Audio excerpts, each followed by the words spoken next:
Saúdo-vos com a santa paz de nosso Senhor e Salvador Jesus Cristo. Lições da Bíblia com o pastor Sócrates Penaforte-Fadul. Parábola, uma lição para a vida. Lemos em Mateus, capítulo 13 e versículo 10 a 17. E cercando-se dele, os seus discípulos disseram-lhe: por que lhes falas por parábolas? Ele respondendo disse-lhes: porque a vós é dado conhecer os mistérios do reino dos céus, mas a eles não lhes é dado, porque aquele que tem se dará e terá em abundância, mas aquele que não tem, até aquilo que tem lhe será tirado.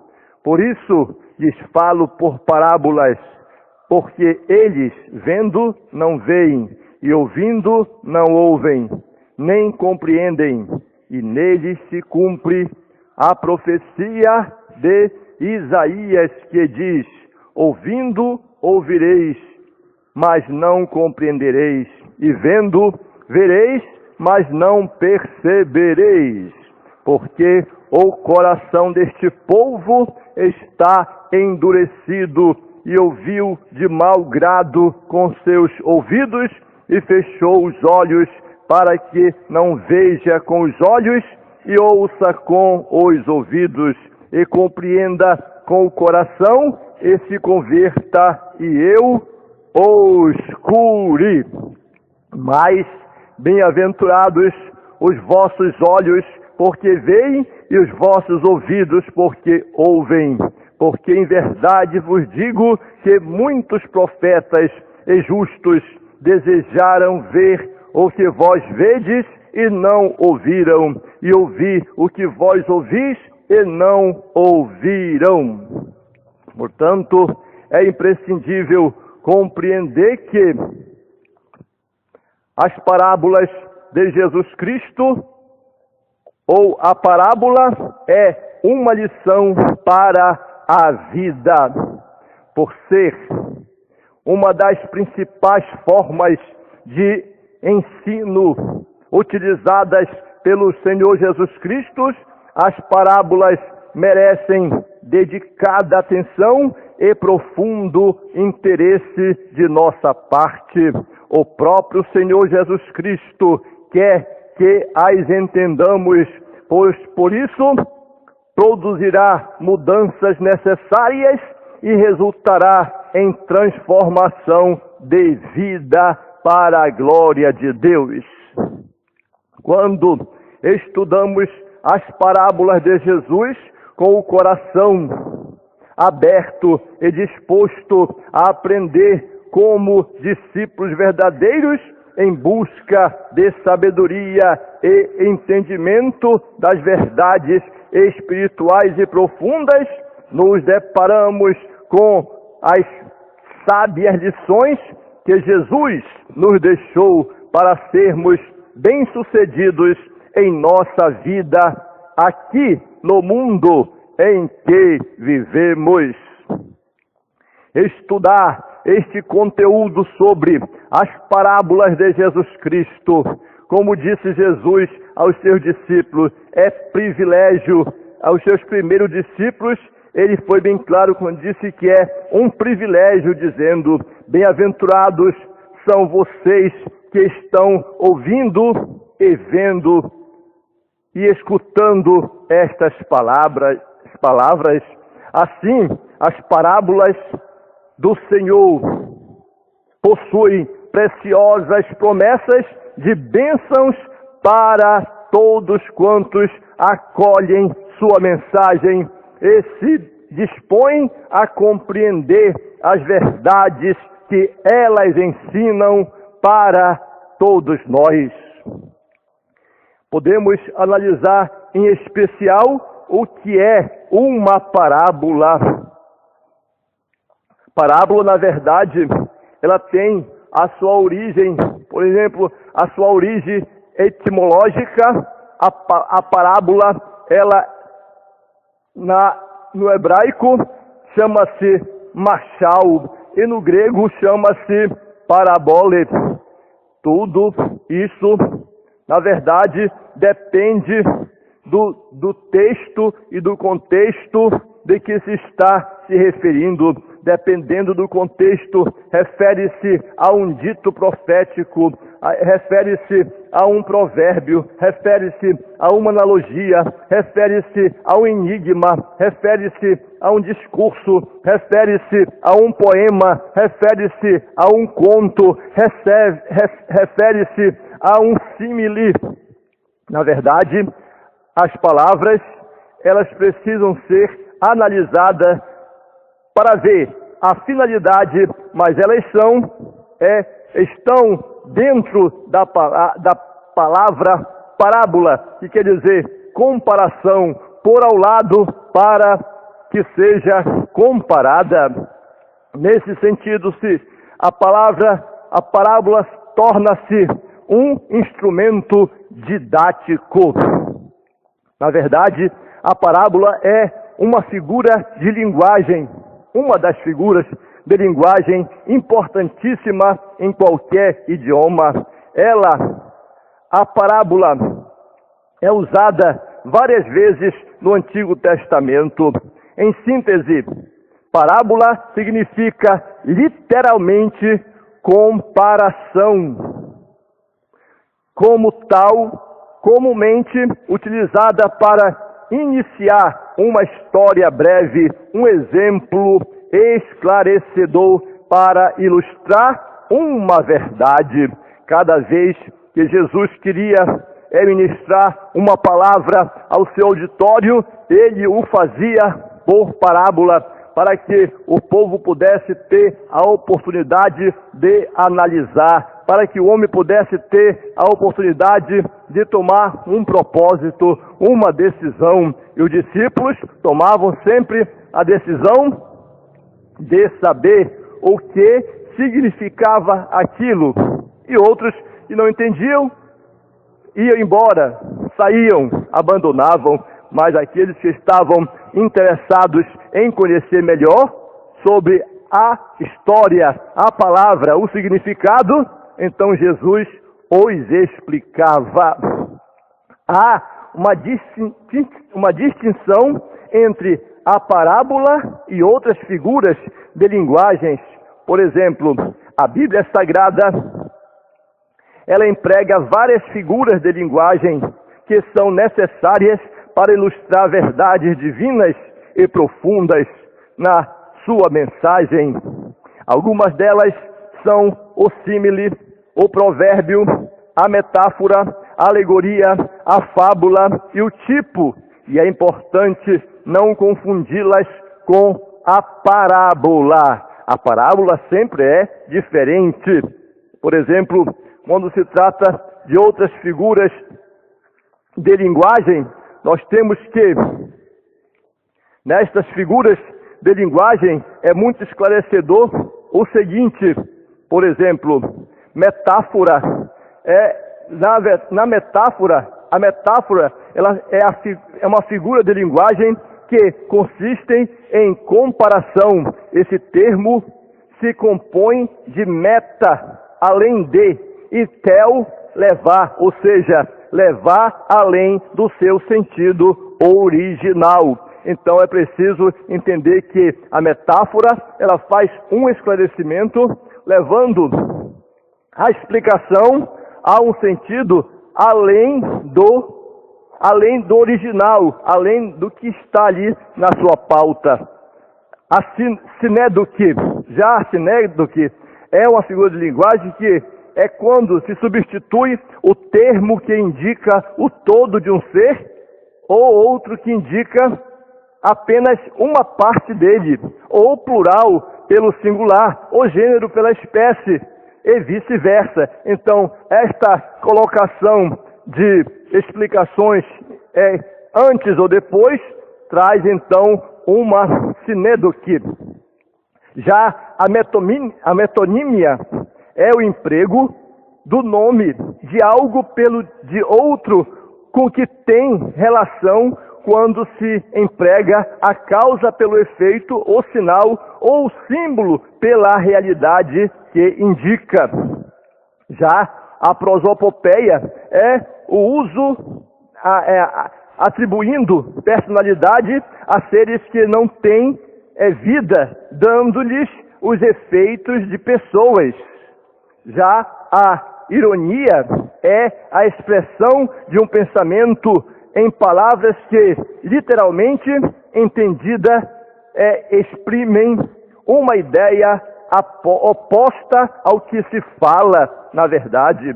Já a hipérbole é a afirmação em que as palavras vão além da realidade das coisas.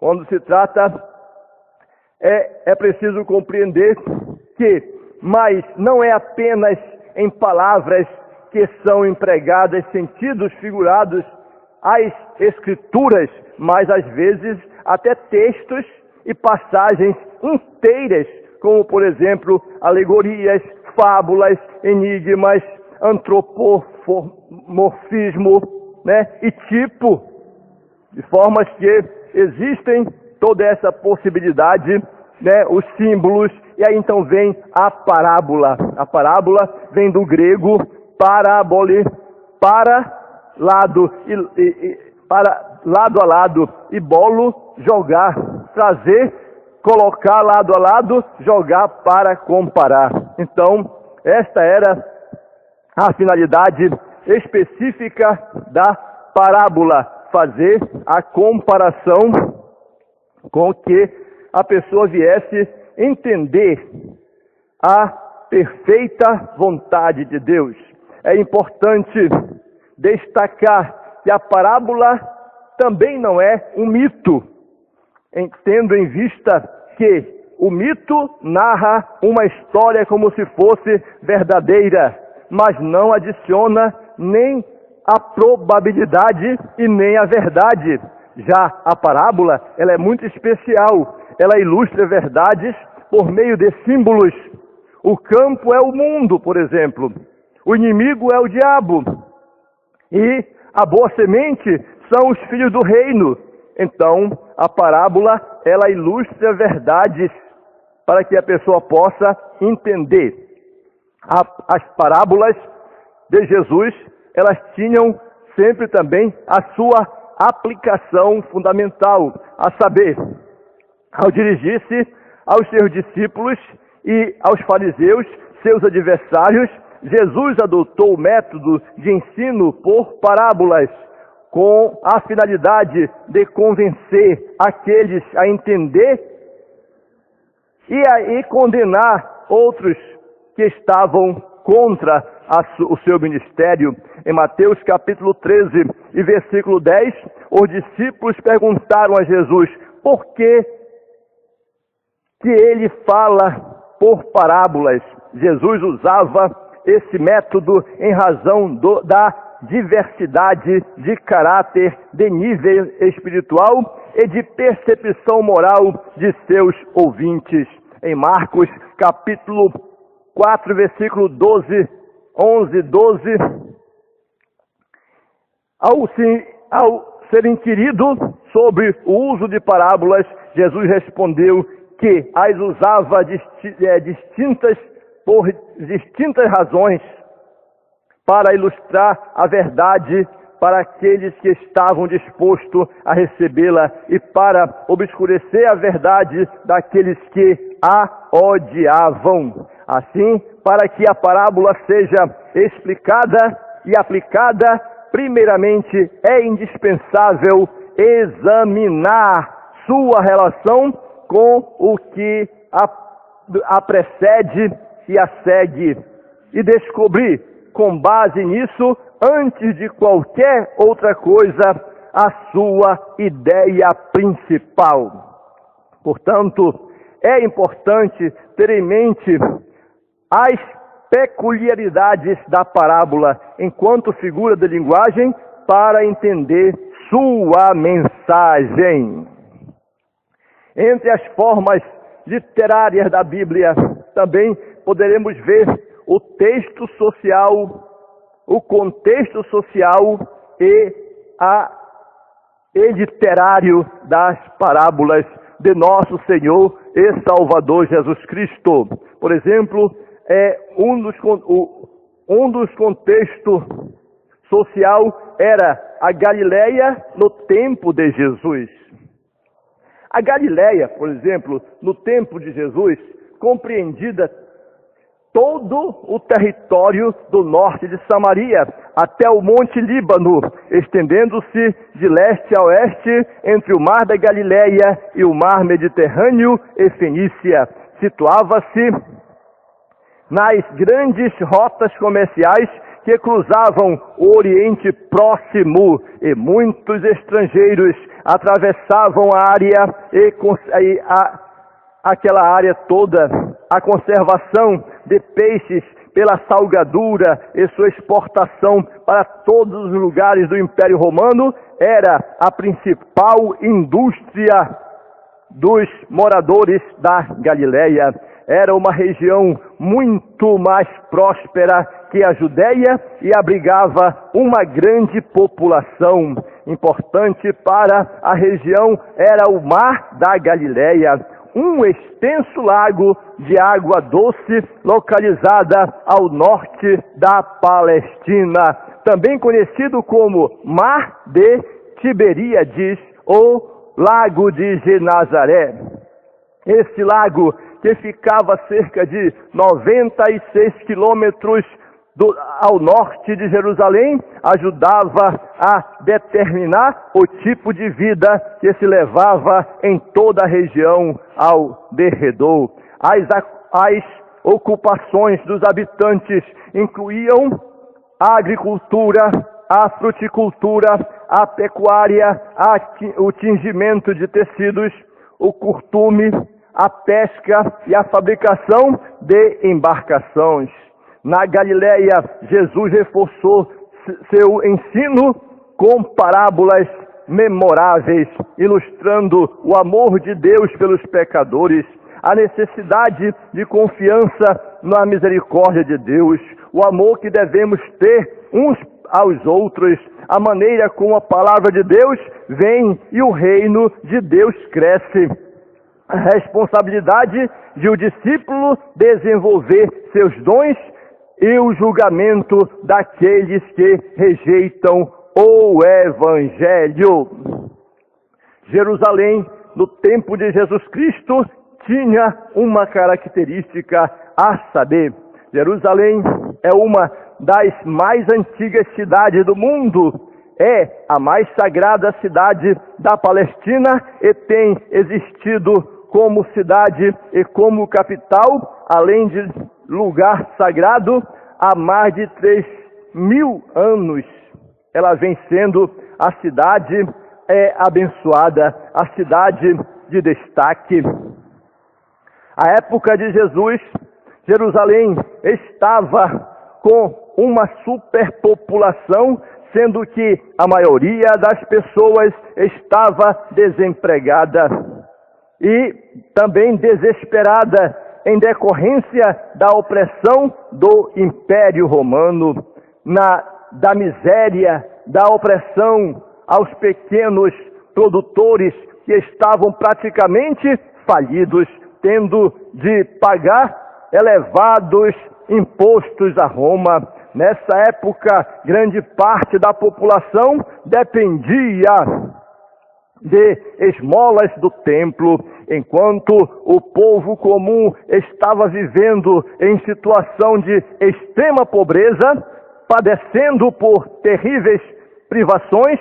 Os grandes produtores, os grandes comerciantes e as famílias mais abastadas estavam satisfeitas com o sistema vigente, controlado pelo governo de Roma. Diante desse contexto, o povo judeu aguardava com ansiedade o Messias que viria em glória, conforme profetizado por Zacarias. De modo que, dentro dessa situação, é que estava Jerusalém no tempo de Jesus. O contexto literário das parábolas também deixa bem claro que os evangelhos eram esse contexto literário das parábolas. Os 4 primeiros livros do cânon do Novo Testamento, chamado de Evangelhos, são os registros escritos das primeiras pregações das Boas Novas a respeito de Cristo Jesus. Eles constituem um tipo distinto de literatura. Não são biografias completas, pois não tentam narrar todos os fatos da carreira de Jesus, nem são apenas histórias, nem são sermões, embora incluam pregações e discursam, também não são apenas relatos de notícias. Os 3 primeiros livros, os 3 primeiros evangelhos, Mateus, Marcos, Lucas, são chamados de sinóticos, termo que vem do grego sinópticos, que significa ver junto, ver da mesma perspectiva, visto de um ponto de vista comum. Os sinóticos apresentam a vida, os ensinamentos e a significação de Jesus do mesmo ponto de vista, em contraste com o Evangelho de João, o qual se limita quase inteiramente ao que Jesus disse e fez na área de Jerusalém. Portanto, o contexto em que as parábolas foram proferidas é de suma importância para que se compreenda as parábolas. Agora, temos que ver, neste momento, como ler uma parábola. Em primeiro lugar, tem que ir entendendo a narrativa como a síntese das experiências cotidianas. Uma das questões mais importantes ao ler uma parábola é procurar entender os elementos culturais operados em cada uma delas, pois, apesar de elas serem uma síntese das experiências humanas, são histórias contadas a partir de outra cultura e tempo. Torna-se impossível entender as parábolas sem vinculá-las ao seu contexto social, pois elas se referem às experiências de pessoas que viveram na época de Jesus. Para tanto, torna-se necessário identificar o contexto com as estruturas daquela sociedade. Quase 1/3 dos ensinamentos de Jesus Cristo foi realizado através de parábolas. Jesus, contou parábolas sobre a natureza, sobre o trabalho e salário, até sobre casamento e festas. Jesus não falava de forma genérica acerca da busca de Deus pelo perdido, mas sempre através de histórias, de experiências cotidianas, tais como a história sobre uma mulher que perdera uma de suas 10 moedas de prata e que não descansou até encontrá-las. Também, ao ler a parábola, é preciso procurar as declarações explícitas e implícitas do agir de Deus no contexto literário, tendo a parábola o objetivo de transmitir uma mensagem e, no caso específico, tal comunicação procede de Deus, é imperioso que o leitor procure as declarações explícitas e implícitas do agir de Deus em tal contexto literário. Somente após esse exercício é possível pensar na aplicação da parábola. Também ainda, quando lê a parábola, é preciso identificar a aplicação prática da parábola, uma vez que a maneira predileta de Jesus foi ensinar era através de parábolas. Tais textos contêm lições profundas e de aplicação prática no campo da ética e da vida espiritual das pessoas. Por meio de suas parábolas, Jesus levou aos seus ouvintes a mensagem de salvação, conclamando-os a se arrependerem e a crerem.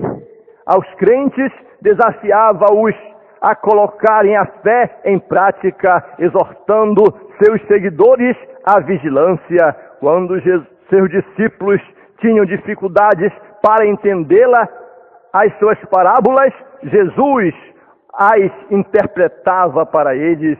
Assim, uma boa maneira de identificar a aplicação prática de uma parábola é fazer as seguintes perguntas: para quem a parábola foi contada? Por que a parábola foi contada? Qual é a moral da parábola? Existe algum ponto culminante na parábola? Alguma interpretação é dada na passagem para a parábola? Logo, a forma correta de se ler uma parábola é fundamentalmente para podermos extrair sua mensagem principal. Não há como perceber, nem entrar no reino de Deus sem ter nascido de novo. Foi o que Jesus disse a Nicodemos. Na verdade te digo que aquele que não nascer de novo não pode ver o reino de Deus. Na verdade te digo que aquele que não nascer da água e do Espírito não pode entrar no reino de Deus. Por isso, a salvação da alma é parte integrante das parábolas. Você já nasceu de novo? Então, é uma pergunta para que possamos responder. Você já nasceu de novo?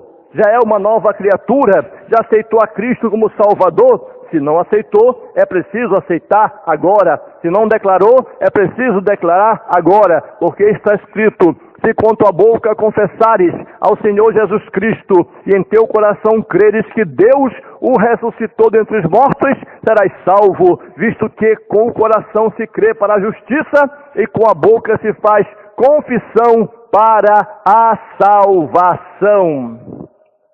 Já se arrependeu dos seus pecados e confiou em Jesus Cristo e em seu sacrifício pelos seus pecados? Que bênção! Se isso já aconteceu, se você já reconheceu que Jesus é o Salvador, morreu na cruz do Calvário por todos os homens, e você agora está de acordo com Ele, então é vitorioso para a glória de Deus.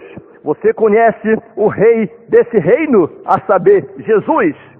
Seu coração já se prostra diante deste Rei.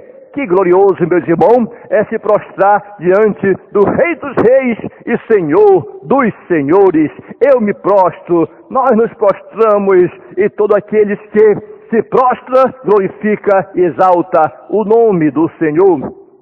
Portanto, que Deus abençoe rica e poderosamente a nossa vida através da parábola, uma lição para a vida. Sabendo que as parábolas são uma forma instrutiva para se ensinar grandes lições, e delas podemos extrair as inspirações e os ensinamentos divinos para a vida cristã.